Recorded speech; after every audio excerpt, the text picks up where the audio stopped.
এ মুসলমান, আল্লাহর গোলাম, আমার আল্লাহ এমন কাদের, এমন কুদরতওয়ালা, ইচ্ছা করলে মুদ্দারে জিন্দা বানাইতে পারে, আবার জিন্দারে মুদ্দাও বানাইতে পারে, গরিব রে ধনী বানাইতে পারে, ধনী রে গরিব বানাইতে পারে, বাদশারে ফকির বানাইতে পারে, ফকির রে বাদশা বানাইতে পারে। সব ক্ষমতার মালিক কে? সন্দেহ আছে? আল্লাহর ক্ষমতার ব্যাপারে কোনো সংকোচ আছে? কোনো সাক্ষা আছে? সব ক্ষমতার মালিক একমাত্র আল্লাহ। আল্লাহ হায়াতের মালিক, আল্লাহ মৌতের মালিক, আল্লাহ ইজ্জতের মালিক, আল্লাহ জিল্লুতিও দিতে পারে। কথা ঠিক কিনা জোরে? আল্লাহ সম্মান দেনওয়ালা, আবার আল্লাহ অপমানও করতে পারেন। পারেন কি পারেন না? সম্মান দেন কে? অপমান করেন কে? সম্মানের জায়গায় যদি মানুষটা বহাল না থাকে, তাইলে ওই জায়গায় আল্লাহ ওই জায়গায় রাইখাই অপমান করে। আমার আল্লাহর এরকম ক্ষমতা আছে না? নাই। ক্ষমতা আছে বিদায় যা তা করা যাবে না, ক্ষমতার অপব্যবহার করা যাবে না, ইনসাফ করা লাগবে, জুলুম করা যাবে না। কথা ঠিক কিনা জোরে খন? সকল জায়গায় জুলুম আছে, যে যেই সেক্টরে থেকেই জুলুম করব। আল্লাহ কয় জুলুমকারীকে আল্লাহ পছন্দ করে না। যারাই জুলুম করব ইল্লা খিজিউন ফিল হায়াতি দুনিয়া, দুনিয়াতে আল্লাহ তারে বেইজ্জত করব। যেই জুলুম করব তারে আল্লাহ দুনিয়াতে কি করব? বেইজ্জতি করছেনই করছে না? এরকম বেজ্জতির করার করছে। ও ভাই সাহেব, সামনের দরজা দিয়া যাইতে পারছে না, পিছনের দরজা দিয়া মামুর বাড়ি ইন্ডিয়া। কথা কয় না? এই বেজ্জতি করছেন কে? তারা তো বসে রয়েছে 41 কইয়া। আল্লাহ কয় না, ক্ষমতা তো আল্লাহর কুদরতের হাতে। আল্লাহ যারই ইচ্ছা ক্ষমতার আসনে বসায়। বৈশা যদি বেজ্জতি, বৈশা যদি জুলুম করে, তা আল্লাহ বেজ্জতিও করে। করেনি? করে না? আল্লাহ কয় শুধু দুনিয়ার বেজ্জতি শেষ না, وَيَوْمَ الْقِيَامَةِ يَرُدُّونَ إِلَىٰ أَشَدِّ الْعَذَابِ। আল্লাহ কয় যারা জুলুম করবে শুধু দুনিয়াতে, আল্লাহ তাদেরকে বেজ্জত করবে এমন না, আখিরাতে তাদের জন্য রয়েছে কঠিন আযাব। এজন্য ভাই ও দোস্ত, যে হালতে আছি কোনো প্রকার জুলুম করব না, ইনসাফের জীবন কায়েম করব, ইনসাফ করব, জুলুমকারী হব না, ইনসাফকারী হব। কথা ঠিক কিনা? নফসের উপরে জুলুম আছে। নফসের উপরে জুলুম কি? আল্লাহ বলছে বান্দা সুদ খাইও না, ঘুষ খাইও না, হারাম খাইও না। সুদ ঘুষ খাইয়া, হারাম খাইয়া নফসের উপরে জুলুম করতেছি। কথা কয় না? আল্লাহ করে বান্দা নামাজ ছাড়িও না, নামাজ না পড়া নফসের উপরে জুলুম করতেছি। আল্লাহ কয় বান্দা বেপরদায় চলিও না, হারাম জিনিস দেখিও না, বেপরদায় চইলা হারাম জিনিস দেখা নফসের উপরে জুলুম করতেছি। কথা ঠিক কিনা? নফসের উপরে জুলুম আছে বাবা। গুনাহ থেকে বাইচা থাকা, নফসের উপরে ইনসাফ করা, আর গুনার ভিতরে ডুইবা থাকা, নফসের উপরে জুলুম করা। কথা ঠিক কিনা? গুনাহ থেকে বাইচা থাকা, গুনাহমুক্ত জিন্দেগি করা, এটা হলো নফসের উপর ইনসাফ করা। আর কেউ যদি বাবা গুনাহ করে, গুনার কাজ দ্বারা নফসের উপরে জুলুম করে, এই নফসের উপরে জুলুমের দ্বারা একটা কবিরা গুনাহ দুনিয়াতে করছে, নফসের উপরে জুলুম কইরা একটা কবিরা গুনাহ করছে। এই কবিরা গুনাহটা তার আমল নামা থাকা অবস্থায় মারা গেছে, তওবা নসিব হয় নাই, আমল নামায় একটা কবিরা গুনাহ থেকে গেছে। মনে করেন মিথ্যা কথা বলছে, এটা একটা কবিরা গুনাহ। মিথ্যা কথা বলা কি গুনাহ? কবিরা গুনাহ। মিথ্যা কথা একটা বলছে, তওবা নসিব হয় নাই, আল্লাহর কাছে ক্ষমা চাইবার সুযোগ হয় নাই। এই কবিরা গুনাহটা তার আমল নামায় থাকা অবস্থায় মালাকুল মউতের সাথে সাক্ষাৎ হয়ে গেছে। মালাকুল মউত আইসা তার রূহটা নিয়ে চলে গেছে। তো আল্লাহর হাবিব বলেন একটা কবিরা গুনার জন্য কমের সে কম এই ব্যক্তির ৭,০০০ বছর জাহান্নামে থাকা লাগবে। ৭,০০০ বছর ভাই সাহেব দুনিয়ার হিসাবে না, 17,000 বছর হলো আখিরাতের হিসাবে। বলে আখিরাতের হিসাবটা কেমন? আখিরাতের হিসাবটা হলো দুনিয়ার 1000 বছরের সমান, আখিরাতে মাত্র একদিন। এটা ওমর ফারুকের কথা না, আল্লাহর কোরআন বলছে। আল্লাহর কোরআন বলেন, ওয়া ইন্না ইয়াওমান ইনদা রাব্বিকা কাআলফি সানাতিম মিম্মা তাউদ্দুন।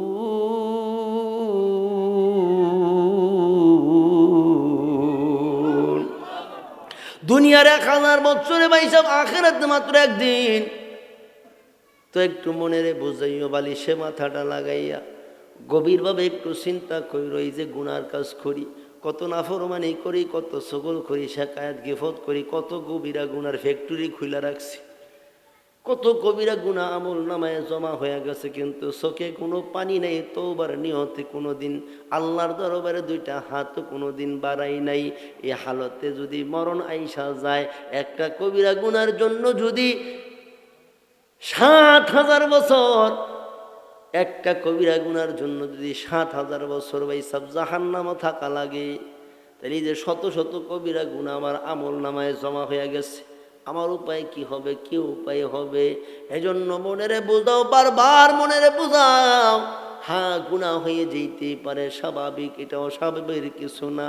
আমরা তো কেউ ফেরেশতা না, আমরার ভিতরে গুনাহ করার মতো একটা স্পৃহা আছে, আগ্রহ আছে। এই জন্য আল্লাহ তাআলা বান্দা যে গুনাহ করবে আল্লাহ জানে, তাই সাথে সাথে আল্লাহ তওবার দরজা, রহমতের দরজা খোলা রাখছেন। বান্দা গুনাহ করিয়া দেরি যেতে না করি, সাথে সাথে যেন তওবা করে, কিংবা কোনো ভালো কাজ করে ফেলায়।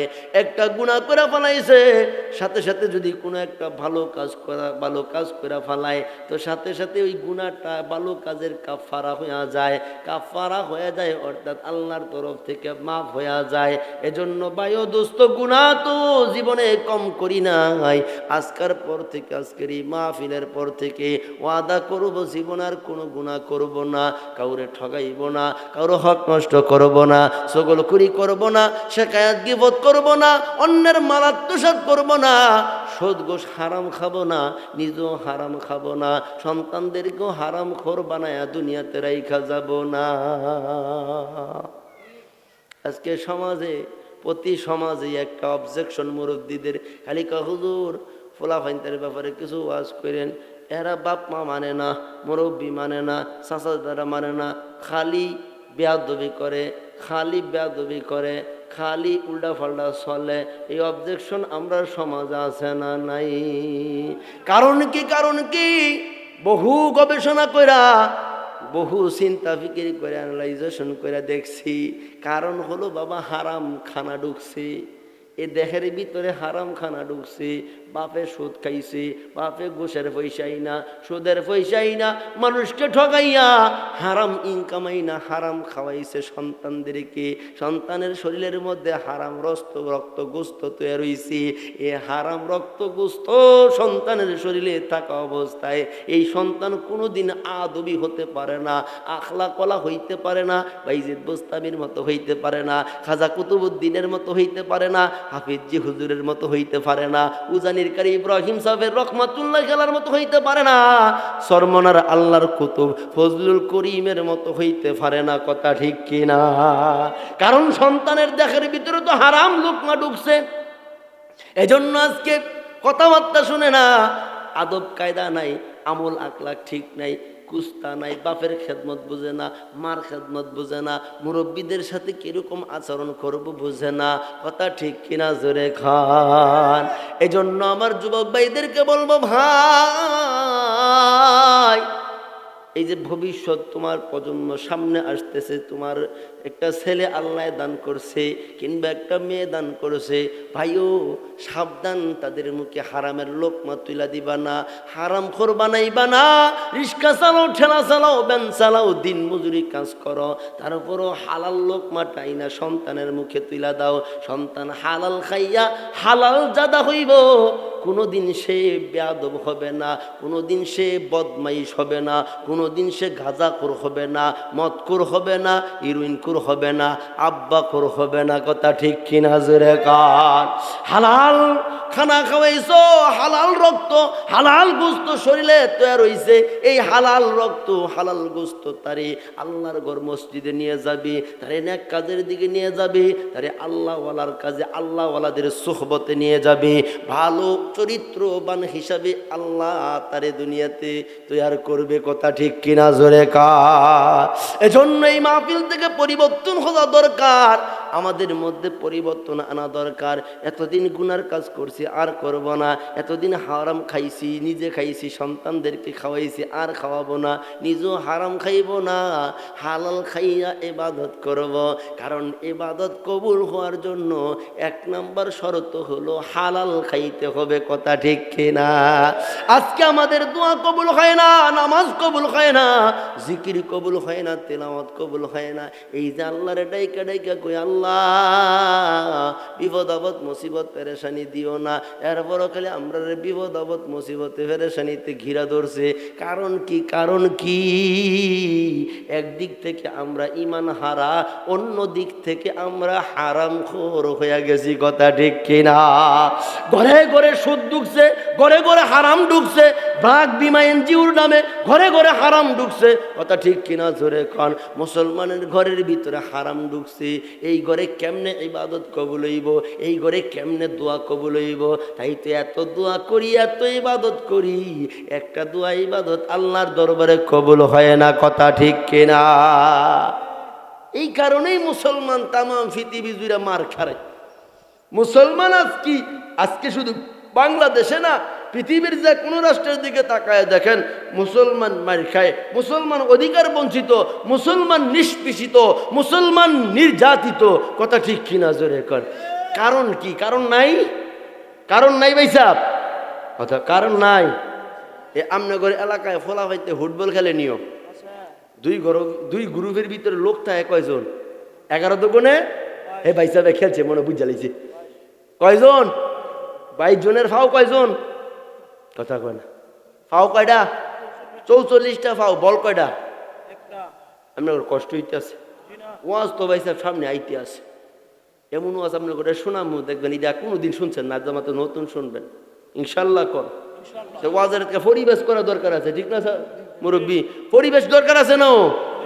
তো দুই দলে লোক হইলো, খেলোয়াড় হইলো 11 দোকানে 22 জন, বল হয়েছে একটা, এই ফাও হয়েছে 44টা। এই 44টা ফাও দাও যখন একটা বলের লাথি দেয়, লাথিটা অস্তে দেয় না জোরে দেয়, একটার কাছ থেকে বলটা খালি ফাঁস কেটে আরেকটা ফাও গেলে হিকুর মারে একটা লাথি মারে। তো এই স্টেডিয়ামে বইয়া এক মুরব্বী চাচা, এই যে আমার এই চাচার মতো এক মুরব্বী চাচা ফুটবল খেলা দেখতেছে, এই চাচায় আবার ফুটবল দরুদি, এই চাচায় সাইয়া সাইয়া আহারি ফুটবলের দরদে চাচাই ও কাইন্দা দিছে, হাইরি ফুটবল রে তোর কবলে এত দুর্গতি, এতগুলো মানছে তোর এইরম ভাই লাইতে আয়, একটা মনে দয়া করে না, মায়া করে না। চাচাই করে ফুটবলের দরদি হইয়া ফুটবলের দরদ করে কাইন্দা দিছে। এই রমই সময় এক ফোলা এক হুকুমের লাথি মারছে মধ্যে চাচার কোলো বল, চাচাই কোলো বল যখন আইছে, চাচাই কান্দেতে গামছা নামায়া এই বলটারে ফোঁসে আর কয়, বল রে তোর কত দুর্গতি রে, এতগুলা মানছে তোর এই রম্বাই লাইতে আয়, একটা মনে মায়া করে না, একটা মনে দয়া করে না। অহন বলে ডাক দা কয়, চাচা এটা আমার দোষ না। বলে কি কয়? বলে কি কয়? এতগুলা মানছে যে চাচা আমার লাইতে আয়, এটা আমার দোষ না। চাচাই কই গিরে তোরে লাইতে আয়, তোর দোষ না, দোষটা কার?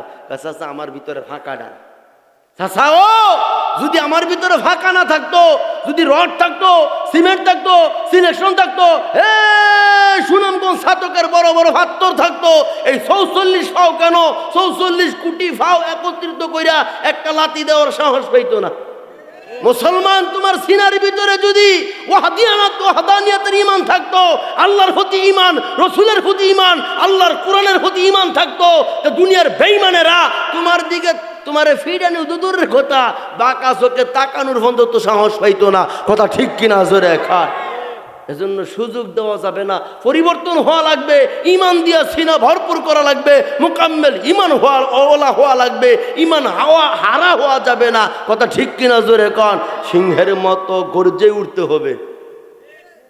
কি কন? সিংহের মতো, শোনেন, সিংহের মতো গর্জে উঠো বাংলার মুসলমান, নইলে তোমার কঠিন হবে ঠিক রাখা ঈমান। সিংহের মতো গর্জে উঠো বাংলার মুসলমান, সিংহের মতো গর্জে উঠো বাংলার মুসলমান, নইলে তোমার কঠিন হবে ঠিক রাখা ঈমান। বেপরদা আর অশ্লীলতায় বইরা গেছে দেশ, বেপরদা আর অশ্লীলতায় বইরা গেছে দেশ, খুন খারাপি রাহা জানি চলিতেছে বেশ। এই মুহূর্তে চুপ থাকিলে থাকবে না ঈমান, এই মুহূর্তে চুপ থাকিলে থাকবে না ঈমান। সিংহের মতো গর্জে উঠো বাংলার মুসলমান। নারায়ে তাকবীর, নারায়ে তাকবীর। কোরআন সুন্নাহর আলো, কোরআন সুন্নাহ যেখানে, উলামায়ে কেরাম যেখানে, সাদিয়ানীরা যেখানে, কাদিয়ানীরা যেখানে, নারায়ে তাকবীর। আল্লাহ কবুল করো। জোরে কোন আমিন। আর একটু জোরে করে কোন আমিন। কষ্ট হইতে আছে, বেজার হইতেছেন আপনারা? হ্যাঁ, বেশি কষ্ট হইতে আছে। তো আমরা প্রশংসা করব কার? জিকির করব কার? হুকুম মানব কার? গোলামি করব কার? ভয় করব একজনকে, চিল্লায় কোন তিনি কে? আল্লাহ কইলে কষ্ট হয়। আরে আল্লাহরে ডাকার জন্যই তো আল্লাহ বানাইছে। আল্লাহ কি লিগে বানাইছে? বিড়ি খাওয়ার লাগিয়া? বিড়ি দিয়ে মুখ কাটকাই তো লাগিয়া? কটলি কপাল ভরা আছে। এই যে বিড়ি ধরছে, ও একটার ফটকে একটা ফটকে একটা ফটকে একটা লাগায় আর টানে, লাগায় আর টানে, সারাটা দিনের ভিতরে একবার সুবহানাল্লাহ কোয়ার টাইম নেই। কথা কেন? সারাটা দিন পার হয়ে যায়, একবার আলহামদুলিল্লাহ কোয়ার সময় তার নাই। যেই সময়টা আলহামদুলিল্লাহ কইলে হলে এই সময়টা বিড়ি দিয়ে মুখ বন্ধ করে দিয়েছে। এরকম কপাল ভরা আমরা সমাজও নাই। অথচ আল্লাহর জিকিরের জন্য আল্লাহ তোমারে বানাইছে, আল্লাহর গোলামির জন্য তোমারে আল্লাহ বানাইছে। কুল কায়নাত সব আল্লাহ তোমার খেদমতের জন্য বানাইছে, আর তোমারে বানাইছে আল্লাহর গোলামির জন্য। আর তুমি বিড়ি দিয়ে মুখ বন্ধ করে দিছো, জিকির করবা কোন সময়? কথা হয় না। সারাদিন মাঠে বইরা জমিনে বইরা কাজ করছো, একবার আল্লাহর নাম মুখে নিছো না। সন্ধ্যার সময় বাড়িতে এসে শরীর ক্লান্ত হয়ে গেছে গা, এই যে শুইছো ফাওয়া দিছো না। নাই পবিত্রতা, নাই হালাল হারামের তমিজ, নাই কিচ্ছু। এইভাবে আমাদের দিন চলতেছে, সময় যায় নাই। ভাই, হায়াতরা হলো বরফের মতো। হায়াত কিসের মতো? কথা কয় না, বুঝেন না আমার কথা? হায়াত কিসের মতো? আরে বরফের মতো ভাই সাহেব। এটারে ব্যবহার করলেও গলে, না করলেও গলে। বরফ ব্যবহার করলেও গলে, না করলেও গলেনি, গলে না। আল্লাহু আকবার। যুগশ্রেষ্ঠ একজন আল্লাহর ওলি ছিলেন হারুন রশিদ রহমাতুল্লাহি আলাইহির আমলে, ওনার জামানায়, ওনার রাজ্যের ভিতরে বাহালুল নামক একজন আল্লাহর ওলি ছিলেন। ওনাকে সবাই পাগল মনে করত, কিন্তু আসলে উনি দুনিয়ার পাগল না, উনি আল্লাহর পাগল। এই বাহালুল রহমাতুল্লাহি আলাইহি চিন্তা করলেন, নবীদিকে তবলিগের দায়িত্ব জিম্মাদারি দিচ্ছে। নবীজি জিম্মাদারি দিয়া গেছে উম্মতের উপরে। উম্মত নিজে জাহান্নাম থেকে বাঁচবো, অন্যজনকে বাঁচানোর চেষ্টা করব। নিজে নামাজ পড়বো, আরেকজনকে নামাজের দাওয়াত দিব। নিজে গুনাহ থেকে বাইসা থাকবো, আরেকজনকে বাইসা থাকার জন্য দাওয়াত দিব। এটা হলো উম্মতের জিম্মাদারি। এই উম্মত, প্রত্যেক উম্মত হলো দায়ী উম্মত। কথা ঠিক কিনা? প্রত্যেক উম্মতের উপরে নবীজির জিম্মাদারি দিছে। নবীজির শেষ বিদায় ভাষণে নবীজি সলক্ষ সাহাবায়ে কেরামের সম্মুখে যে ভাষণটা দিছে, ভাষণের শেষ পর্যায়ে একজন সাহাবী দাঁড়ায় গেছে, নবী গো, কোনোদিন তো এরকম কথা আপনার জবানে আগে শুনি নাই। আপনার ভাষণ, আপনার বক্তব্য সাক্ষী দেয় আপনি বুঝি আর বেশি দিন দুনিয়াতে থাকবেন না। আল্লাহর রাসূল বলে, রে সাহাবীরা, দুনিয়া থাকার জায়গা না। এই দুনিয়ায় কেউ থাকতে পারে নাই, দুনিয়ায় কেউ থাকতে পারবেও। দুনিয়া থেকে চলেই যেতে হবে। এই হাম সব মুসাফির হে, কবর আখের ঠিকানা। কুই আগে রওয়ানা হে, কুই পিছে রওয়ানা। কদম সুয়ে মারকত, নজর সুয়ে দুনিয়া। কেদার যা রাহা হে, কেদার দেখতা হে। মানুষের কদম হলো কবরের দিকে, নজর খালি মিশা দুনিয়ার দিকে। কথা ঠিক কিনা? নজর মিশা দুনিয়ার দিকে, কদম হলো কবরের দিকে ভাই সাহেব, এক একটা কদম সামনে আগাইতেছি তো কবরের দিকে আগাইতেছি, কথা ঠিক কিনা জোরে আল্লাহর রাসূল বলে, রে সাহাবীরা, দুনিয়া তো থাকার জায়গা না, দুনিয়া থেকে চলে যেতে হবে। এবার সাহাবীরা কয়, নবী গো, তাহলে আপনার এই দিনের জিম্মাদারি হক কে আদায় করব, এই দাওয়াতের কাজ কে করব? আল্লাহর হাবিব কয়, তোমরা করবা। সাহাবীরা কয়, আমরা তো একদিন থাকবো না, এরপরে কে করব? কয়, তোমাদের সন্তানেরা করবে। আমাদের সন্তানেরা তো একদিন থাকবে না, তারপরে কে করবে? বলে, এই তোমাদের সন্তানের পরবর্তী প্রজন্ম যারা আসবে তারা করবে, তারাও তো একদিন থাকবে না। আল্লাহর হাবিব বলেন, ও সাহাবীরা, কিয়ামত পর্যন্ত আমার আনেওয়ালা যত উম্মত দুনিয়াতে আসবে, সকল উম্মতের উপর আমি নবীজির পক্ষ থেকে এই দাওয়াতের জিম্মাদারি রেখে গেলাম। উম্মত, প্রত্যেক উম্মত দায়ী উম্মত, প্রত্যেক উম্মতের ফিকির দ্বীনের ব্যাপারে থাকতে হবে। কিভাবে নিজে জাহান্নাম থেকে বাঁচবো, উম্মতকে জাহান্নাম থেকে বাঁচাইব, কিভাবে নিজে নামাজের ইহতেমাম করব, অন্য ভাইকে নামাজের ইহতেমামের দিকে দাওয়াত করব। এইভাবে এই দাওয়াতি জিম্মাদারি হক প্রত্যেকের আদায় করা দরকার আছে না নাই? আজকের এই মসজিদওয়ালা যারা মুরব্বী সাথীরা আছে, তারা যদি আজকে থেকে একটু ওয়াদা করে আগামীকাল থেকে আমরা এলাকার উপর একটু মেহনত করব, ইনশাআল্লাহ আজিজ, আল্লাহর উপর ভরসা করে বলে যেতে পারি, মাত্র 7 দিন, এক জুমা থেকে আরেক জুমা পর্যন্ত মুরব্বীরা যদি কিছু সাথী যুবকদেরকে নিয়ে মেহনত করে, এলাকার ঘরে ঘরে নামাজি তৈয়ার হয়ে যাবে, কথা ঠিক কিনা? মসজিদওয়ালা মুসল্লির সংখ্যা বাইরে যাবে। কারণ দাওয়াত এমন একটা জিনিস, দাওয়াত তো এমন একটা, দাওয়াতের ভিতরে আল্লাহ এমন বরকত রাখছে, একবার দুইবার তিনবার একটা ব্যক্তির ঘরের দরজায় যান, যাইয়া তারে দাওয়াত দেন, 3 বার পরে দেখবেন লজ্জা শরমে হলো মসজিদে আইসা যাবে, কথা ঠিক কিনা জোরে কার? কিন্তু বাবা, আজকে আমাদের মধ্যে এই দাওয়াতের জিম্মাদারি হক আমরা আদায় করি না। জিম্মাদারি হক আমরা আদায় না করার কারণে আজকে ঘরে ঘরে বেনামাজি, ঘরে ঘরে আজকে গাঁজাখোর মদখোর আর দুনিয়াদার মানুষের সংখ্যা বেড়ে গেছে, আখিরাতমুখী মানুষের সংখ্যা সমাজে কমে গেছে, কথা ঠিক কিনা জোরে কার? তো যেই কথা বলতেছিলাম, এই বাহালুর রহমাতুল্লাহ আলাইহি চিন্তা করলেন যে বাদশারে আমি দাওয়াতরা দিব, আমার নবী আমার উপরে যে দাওয়াতের জিম্মাদারি রেখে গেছে, এই জিম্মাদারি আমি বাদশার উপরে এই জিম্মাদারি হক আদায় করব। এবার কিভাবে একজন পাগল বাদশার কাছে যাওয়া সহজ না কঠিন? একজন পাগল, সমাজের মানুষ যারে পাগল হিসাবে জানে, এমন একজন পাগল বাদশার দরবারে যাইয়া বাদশারে দিনের দাওয়াত দিব, হকের দাওয়াত দিব, সহজ না কঠিন? এবার বাহলুল তো নিয়ত করে ফেলাইছে, খুব চিন্তা করতেছে কিভাবে বাদশারে দাওয়াতরা দেওয়া যায়, কিভাবে বাদশার কাছে এই নবীজির জিম্মাদারি হক আমি পুরা করতে পারি। খুব চিন্তা করতেছে, চিন্তা করতে করতে এক পর্যায়ে আল্লাহ তাআলা এই বাহালুলের জাহানের মধ্যে এলকা করছে কি? আল্লাহু আকবার, আল্লাহু আকবার।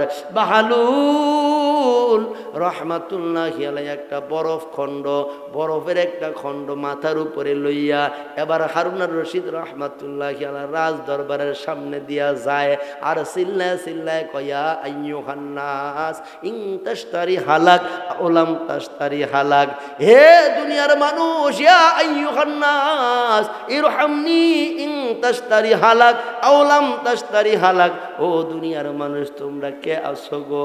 আমি আল্লাহর একজন নগণ্য বান্দা, আমার উপরে তোমরা কেউ একটু ইহসান করবানি, একটু দয়া করবানি। ইরহামনি, কে আছো আমার উপরে একটু দয়া করো।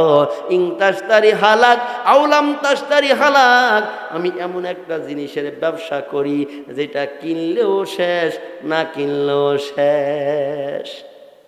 চিল্লাইতেছে আর রাজ দরবারের সামনে দিয়া যাইতেছে, এমন ব্যবসা করি কিনলেও শেষ, যেই ব্যবসার পণ্য কিনলেও কেউ শেষ হয়ে যাইব গা, না কিনলেও কি শেষ হয়ে যাবে গা। তো এই আওয়াজটা আবার বাদশার কানে গিয়া পড়ছে।